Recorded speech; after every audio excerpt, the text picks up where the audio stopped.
Welcome back to the Pauper metagame. First of all, we're going to be reaching a bit of an impasse where we're going to have to talk about a few things about the future of the channel. Don't worry, I'm not going anywhere. It's just the kind of content we're going to cover. I've almost gotten through most of the major decks, enough so to where I feel like, going forward, the majority of the episodes are going to start diving in different directions about Pauper, and only occasionally will we be covering a deck analysis. Not because those aren't fun, but just because we're starting to run out of, the majority of the relevant decks. So, I still want to break down decks, and the great thing about Pauper is it's a nice rogue format where stuff's still going to pop up. And we're going to cover that, especially whenever there's a little bit of hype around something new or getting everybody's attention in a big way for the first time. We'll be all over that. But, once we start covering other things too, I think we can, maybe have some fun in some different directions. So, let me just go ahead and break down. Today we're going to have a show in a few different, segments here. Basically two major segments to the show. One of the segments is going to be what kind of content you like me to cover going forward, and the second segment is going to be breaking down the red deck. And when we do the red deck analysis, that segment will be in three parts, where I'll give an overall grade to the red deck. I'll do some card analysis while also comparing the red deck to the goblins deck because they are very similar. And then I'll try to wrap up by breaking down a few of the metagame matchups that you'll probably run into. And yeah, that's where we'll wrap it up. I want to open it up though first. I know this is a little different, but I want to go ahead and get this out of the way so I can end with the deck analysis. If you're someone that just wants to see the deck analysis, you can just kind of skip forward, 5 minutes at a time, and you'll probably just get to the deck analysis. But I would encourage anyone who's really a fan of Pauper and enjoying the channel to take a minute to go ahead and listen to this and leave your input. I don't get that many comments, so the people who do leave comments, their voices are heard. I'll be doing the red deck analysis video because somebody made a request. So that's basically what this is all about. What kind of content would you like me to do first? I don't know how much will go in any particular direction. I'll probably spice it up and do different things. But as far as what I'm actually going to start doing directly next, that's really going to be up to just whatever feedback I get, if any. So here's the four options. Let's go ahead and break this down. Pauper and finance. A lot of people may not realize that Pauper and MTG finance are much more related than a lot of people would recognize or realize. Pauper and finance actually go together better than most other formats. And here's the reason why. Well, there's a lot of reasons, but consider that if you're a really serious Magic finance person, you want to do two things. You want to keep as much of your capital freed up as possible. And by capital, I mean your monetary resources. That means both the money that you have available to buy cards, but also you want to have the freedom to pick up cards you're not going to play with, to hold them and not feel pressure to have to unload them because you need to trade into stuff for your decks. So Pauper frees up a lot of room for you to actually be doing all kinds of interesting things with your available resources because Pauper doesn't take a lot of money. Once you've built a handful of Pauper decks for anywhere from $30 to $100 a deck each, that's it. You're done. You could probably build 4 or 5 decks in Pauper and have a lot of good variety, be able to address most metagames with just a narrow assortment of decks, and then you can use all your other resources just to buy, sell, and trade into the most advantageous positions. Unlike, say, a modern player that just to have 2 decks might have to put $2,000 worth of cards into those decks. They might have to hold on to $2,000 worth of cards that are not optimal in terms of those cards trending up in value. So I could go on for a really long time, but a lot of people look at Pauper and just think, oh, okay, this must be the format that everybody flocks to because they don't have resources to do anything else.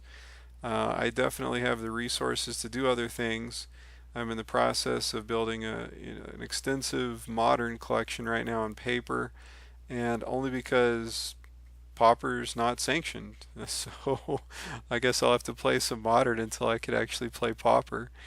But basically, Pauper is a fun, diverse format. I enjoy it, and I enjoy the fact that being in Pauper gives me the freedom to do a lot of other crazy things like free up cards that I would have locked in decks and use those cards to trade into cards that I think are hot, are trending upwards, and just get the most out of growing my collection through trading into uh, cards that are going to take a positive growth track instead of a negative one.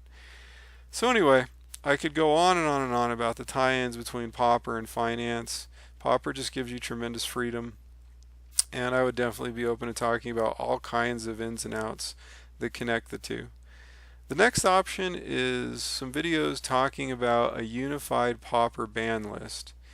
So the idea here is that there's a lot of people who have talked about one of the big problems that Pauper has as a format is that the Magic Online Pauper legality doesn't intuitively line up with what most people think of in paper.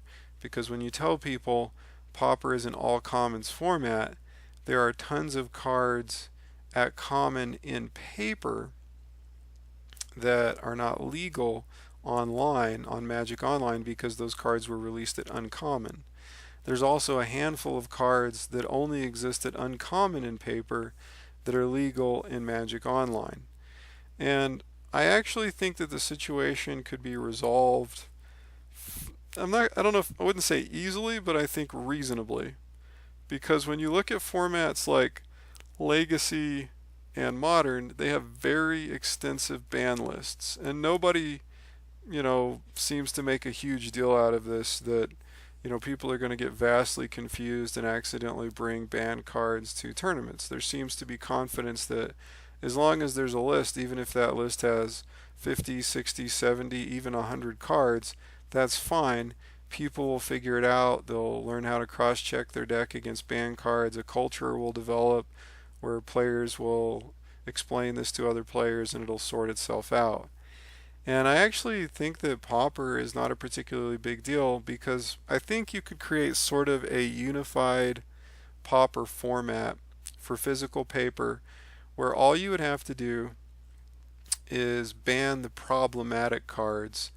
And what I mean by that is even though there's a ton of cards that exist at common in paper that are not legal in Pauper online, there's actually not that many cards that would pose a problem if you allowed them to be legal in Pauper in the physical paper. They wouldn't really cause much divergence from the online metagame, even if there were some extra commons that were legal. There's a bunch of old, janky, terrible commons that have much better effective versions that are legal, so legalizing these older bad cards just isn't going to change anything. All you have to do is ban extra cards. Basically, things like Sinkhole and things like High Tide. There's a handful of these types of cards that could be problematic, and who knows, maybe they would actually be just fine and they wouldn't even need to be banned. These are not cards that would be banned for necessarily creating the perfect metagame or anything like that. It would just be cards that would be banned to create a measure of uniformity between online and physical paper.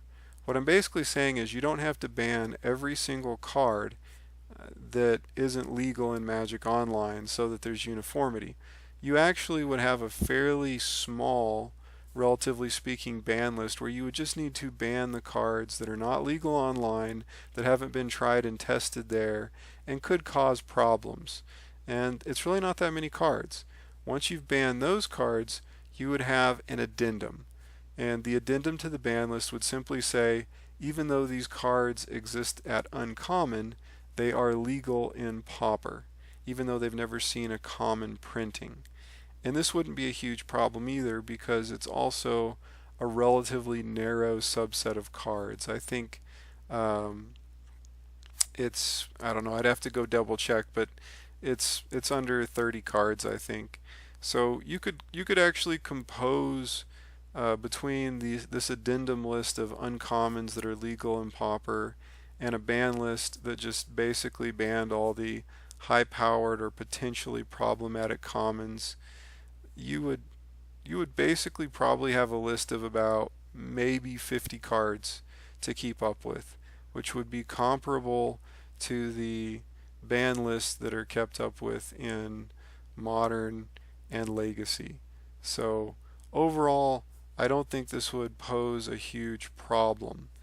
Another thing that somebody might say is that because of the fact that we would need to have a sort of an addendum list that had uncommons that are also going to be legal even though they don't have a common printing, this would create all kinds of extra problems that other formats don't face and would just be too much for people to handle. I don't think that's true for this reason. There are a lot of cards that exist at common that have had uncommon printings, and nobody seems worried about people showing up and playing a pauper deck that has a bunch of uncommon versions of cards that were printed at common, even though that could be just as confusing to people who don't know any different. If you want to compare it to Modern, there are plenty of cards that have earlier printings in non-modern formats. So I could show up to play in a Modern event and have copies of Lightning Bolt that were printed in beta, and no one seems terribly worried that that will be too confusing for people to figure out. The truth is, Magic is a very complex and dynamic game. The people that play it are, generally somewhat intelligent and able to figure these things out. So I don't think most of this stuff would be a big deal. But, I've probably gone on too long already on the topic, but if it's something that people out there think would be interested, I could just spend a couple of videos putting out my proposal for a unified format list. It would really be two lists, a sort of a ban list that would ban all the relevant cards that need to be banned just for confusion's sake from paper, the really powerful ones, plus the stuff that's already on the ban list online, and then an addendum list that would show the uncommons that are also legal. The next type of videos we could focus in on are just generally addressing myths about Pauper, and this would just be really simple videos. This would not be nearly as nuanced or complex as looking into a unified Pauper ban list or delving into areas of Pauper finance. This would just be taking on topics that for example, the last video that I did would probably fall in this category where people think that Pauper is this heinously imbalanced format where blue is the runaway color and nobody plays anything else, and people need to wake up and we need to ban some blue cards, or else it's just going to be an unplayable format and all this nonsense. Whereas when you compare it to something like Legacy or even Modern, the distribution of colors that see play is not very balanced at all, and it's just that for whatever weird reason people are fixating on this on Pauper. It may just be because we don't have as many pros that are looking at the more relevant things, so these more amateur commentators just start getting off into the weeds, having something to complain about. And really, the format's in a great place, and people always want to complain about something, so, there you go. And I will say this, I am sympathetic to people who hop in the queues and lose to a Delver deck 3 or 4 times. Maybe even you try a couple of different decks and you feel like you're just repeatedly losing to Delver decks or Tireless Tribe decks and you just get really frustrated, but this could happen in any format. Next up, tournament reports. Also, this is maybe more nuanced than the addressing myths about Pauper videos, but probably still not as in depth as Pauper Finance or something like that. But I think we could get off pretty deep into looking at some of these Pauper Challenge results. The thing is, I don't want to get too carried away looking at the data from 5.0 list results, because to me it's just going 5.0 is completely different from a major tournament where you have 10 plus Swiss rounds in a top 8. And we just don't have enough big Pauper tournaments yet, unfortunately. Again, because WotC um, hasn't sanctioned the format. Maybe someday they will. Oh, you know what? And that's another thing. If we were going to do the addressing myths about Pauper, one of the videos I would definitely want to do is the the idea that if Pauper grows, it's going to hurt other Magic formats. It's just such a ridiculous notion. The too long don't read short version is Pauper is a gateway drug into Magic. Sort of like, if you want to compare it to drugs, people that are on really hard drugs don't give those drugs up to use weed. Maybe you go from weed up to cocaine or something, right? And look, I'm not here to, I don't know. I'm not, necessarily saying if you smoke weed or whatever, you're gonna get on meth or cocaine. I don't believe that that is always necessarily the case. But I'm just saying, for people who understand that the chain of reasoning there, faulty though it may be, um, it, it's totally misguided to think that people that are playing other formats extensively are just going to quit those formats and only play Pauper. They might play Pauper in addition to those formats, and Pauper would be a great place to onboard new players. But and also for experienced players to just have a lot of fun. But Pauper is not something that would hurt sales or anything like that in the long run, and I think would actually help. Anyway, so yeah, tournament reports. What we do have are the challenges basically. And I hate fixating on week to week stuff. At the same time, um, I don't think you can go too macro. Like I don't think it's worth aggregating a whole bunch of different challenge results either because things do evolve. So I like looking at things just sort of maybe over a 2 or 3 month time frame and just kind of looking at it like that. I don't want to get too worked up over one particular weekend. I also don't think you can try to aggregate a whole year's worth of data at this point. Things are just changing enough. So anyway, but we could just kind of look at individual challenge results and sort of I could give you my thoughts on that. So yeah, that's basically where we're at. Oh, one thing I was going to mention before we finally get into our red deck analysis. What is this? Burn? Number 2 in the Pauper meta? Seriously, people. What is wrong with people? You've got Koldath Boros, which has plenty of life gain shenanigans. I mean, there's main deck prismatic strands, radiant fountains in the main deck, more potential nonsense out of the sideboard. Then you got Izzet Delver, where they've got access to counter spells and dispels and hydroblast and all this stuff between the main and the sideboard. Not to mention spell stutter sprites, eating your burn, then them ninjing their spell stutter sprite, and then eating your burn again with another spell stutter sprite. Like, I just don't get why people would want to be jamming burn right now. Maybe, it is a very aggressive linear strategy that's proactive, and proactive strategies are good because if your opponent stumbles, then you can just get some free wins. But ugh, I just don't understand the how much burn has been hanging in there over the last few months. I wouldn't be caught dead playing it.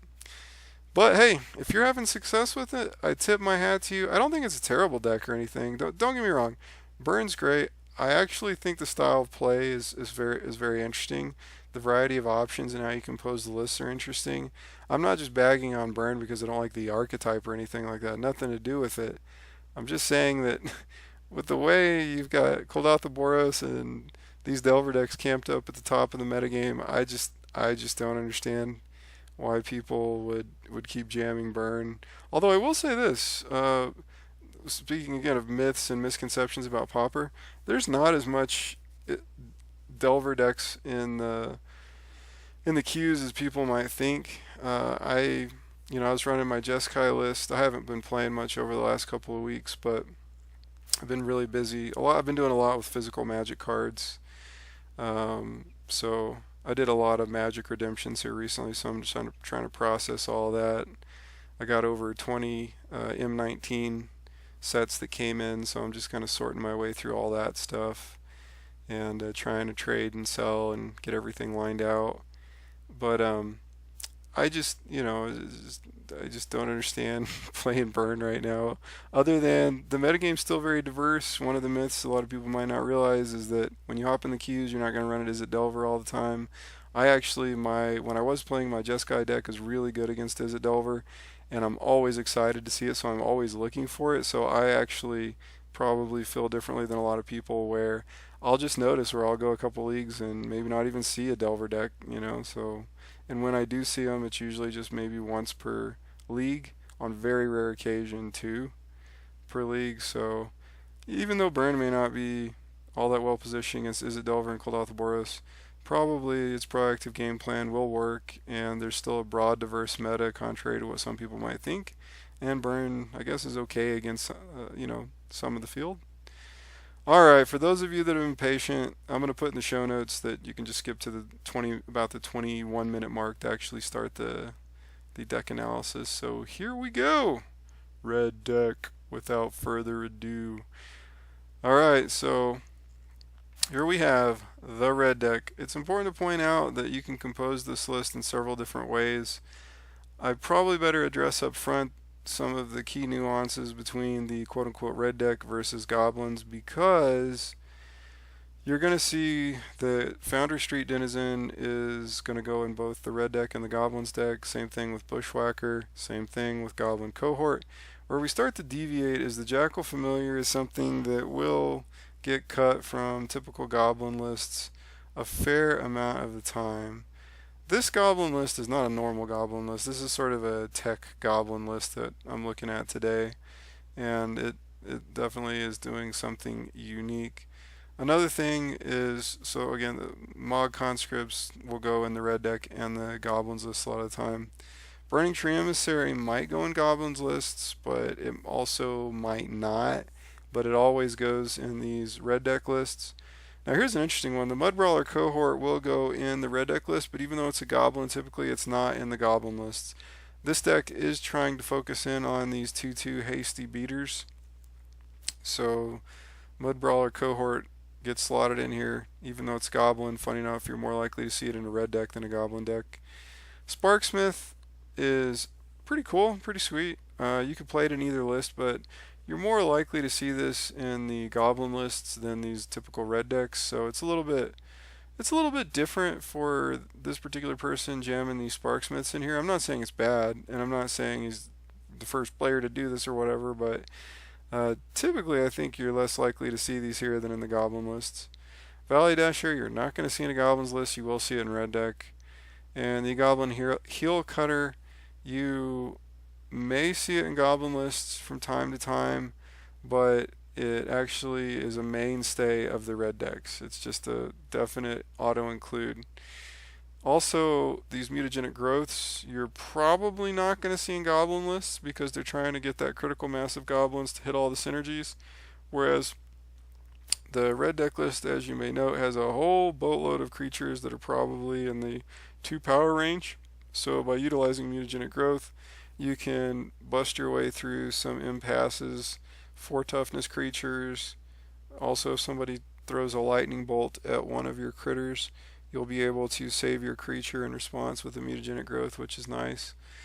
So it's just one of those ways to try to primarily break through larger creature blocking situations to get damage in, or as a sort of a quasi burn spell, or to save your creatures.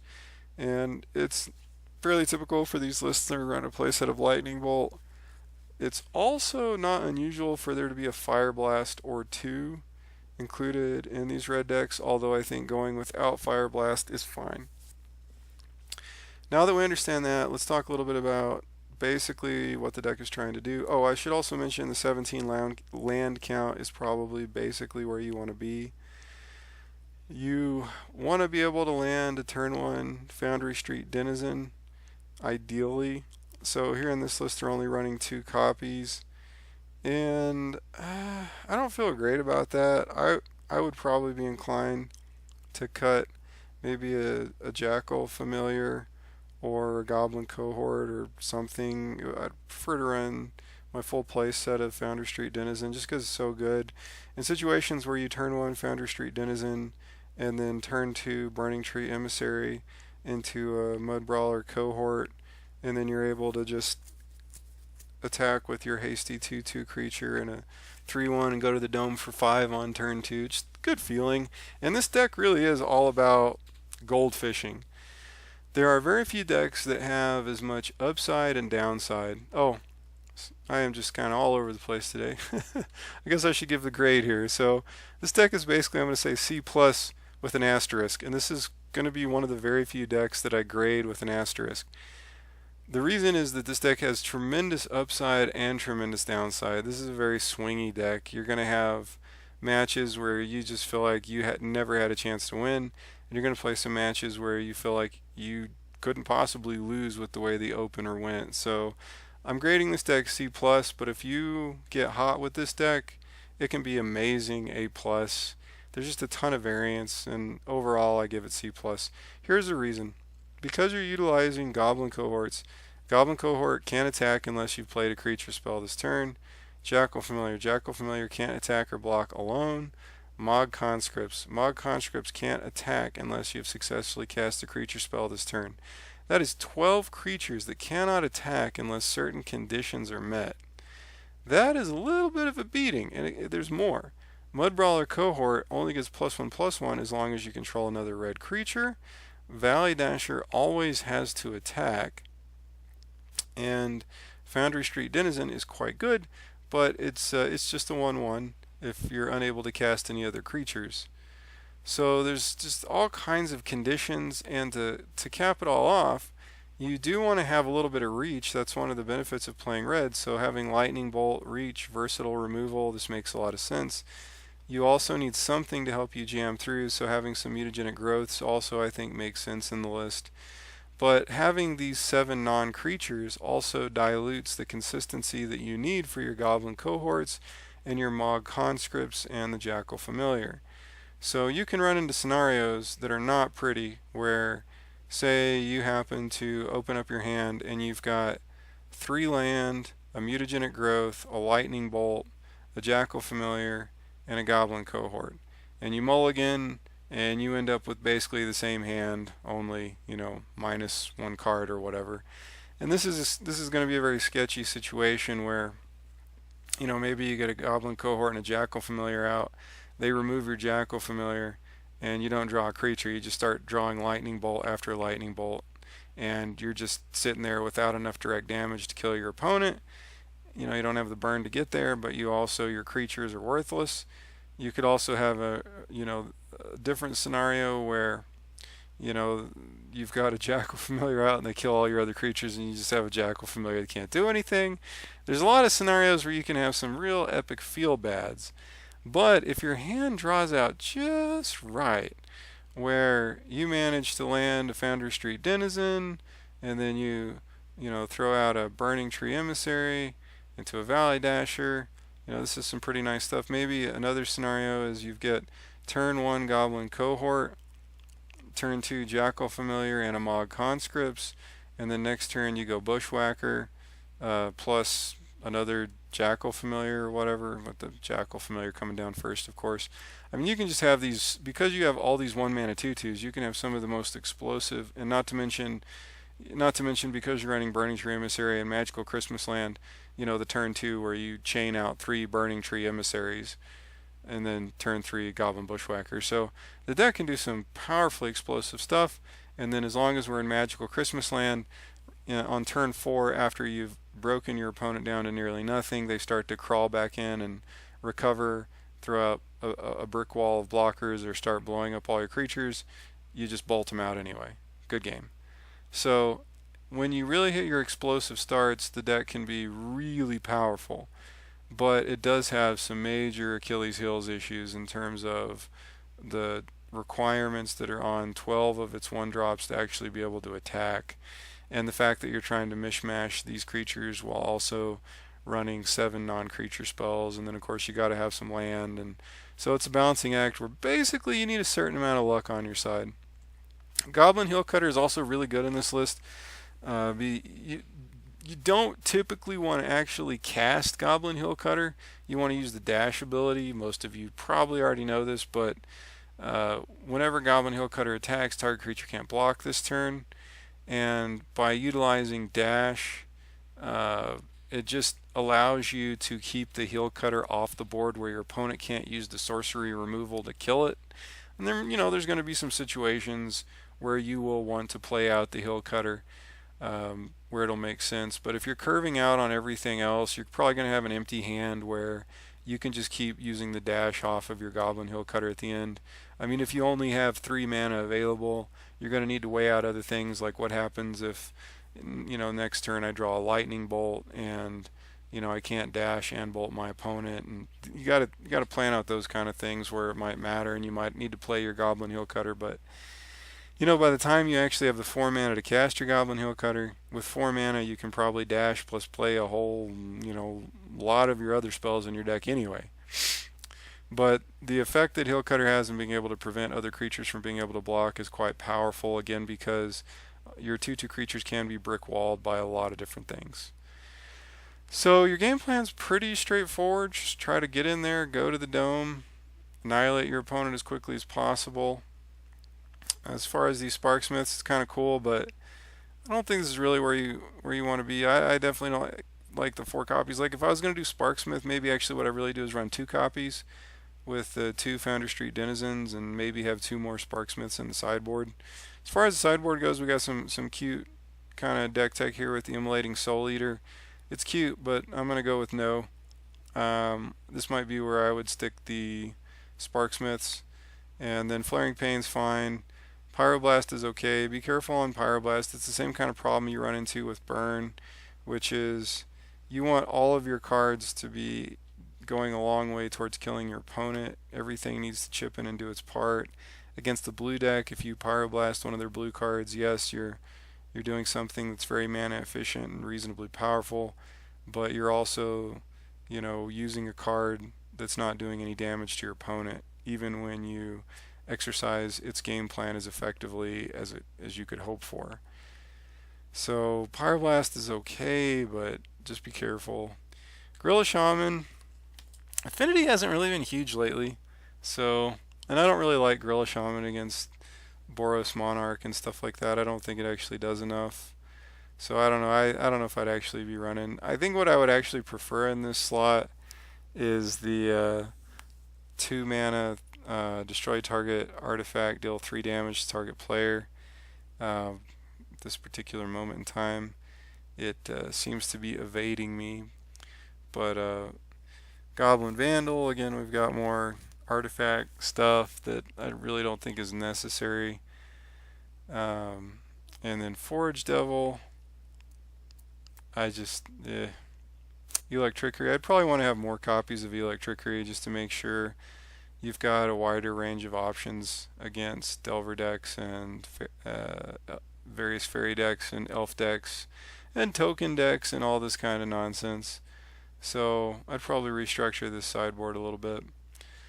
I was going to also take a quick look at this interesting Goblin deck that I noticed. There's Impact Tremors. It's a red and a colorless. Whenever a creature enters the battlefield under your control, Impact Tremors deals 1 damage to each opponent. And then they're going sort of a Goblin token style deck, utilizing Hordling Outburst for 3 mana, giving you 3 goblins. Krinko's Command, 2 mana, you get 2 1/1 goblins. Same thing with Dragon Fodder, 2 1/1 goblins. They've also got Goblin Warstrike, which for 1 red does damage to your opponent equal number of goblins you control. A couple Sparksmiths, and then we've got a Mog War Marshal, which basically creates 2 goblins when it comes into play, and then you can get another one when the Mog War Marshal dies. Goblin Instigator also gives you 2 goblins for 1 card. You've got Mog Raider, which is kind of handy for an Alpha Strike. Also able to save half your team-ish against an Elect Trickery or something like that. So it has some interesting sneaky utility. Goblin Sledder's doing the same thing. Goblin Bushwhacker here for that Alpha Strike beats. And Foundry Street Denizen is going to be quite good in this deck because so many of your cards create 2 goblins, powering up your Foundry Street Denizen plus 2 power. So the interesting thing about this deck is you know, there cause it's not crazy impossible for you to get two copies of impact trimmers out and then resolve a hordling outburst, and before you've even attacked with your goblins, you just did 6 damage to your opponent, which is kind of cute. So this is interesting, and I'll also note that impact trimmers in paper has been trending way up, and it only thing that plays it is basically Pauper, although this may be seeing some utilization in Commander as well. But $1.43 for a paper common from Dragons is really quite interesting. So just some random bit. You might even have some of these laying around. You didn't realize it's actually, you know, worth over $1 more than just regular bulk anyway. So yeah, that's really all I've got for today. Overall, I think it's worth pointing out that the red deck has really fallen pretty hard. You got to go way down, as you can see here, 0.39% of the meta, and you know, even this fringy goblin stuff is being weighted at the same place by MTG Goldfish. So yeah, I don't know. I don't think this is probably where you want to be right now as far as playing a red deck. If you want to do some red stuff, I think this goblin deck, I don't know if it's any better, but it looks like a lot of fun. I think it would be a fun deck to goof around with. I would probably enjoy tinkering with this. I would also point out, if you're looking to be a budget conscious person, so the red deck is 33 tickets or $51 in paper, whereas this rando janky goblin token deck is 18 tickets or $41 in paper. So it's in a nice budget place overall, and that's pretty sweet. So yeah, that's all I've got for today. If you have any comments about the style of videos you'd like to see coming up next, or any other decks you're interested in, just let me know, and we will just keep y'all up to date on some of these nuances and twists in the Pauper metagame. Thank you so much for your time. I hope you guys have great success, whether you're playing in a paper tournament or you're jamming the online leagues.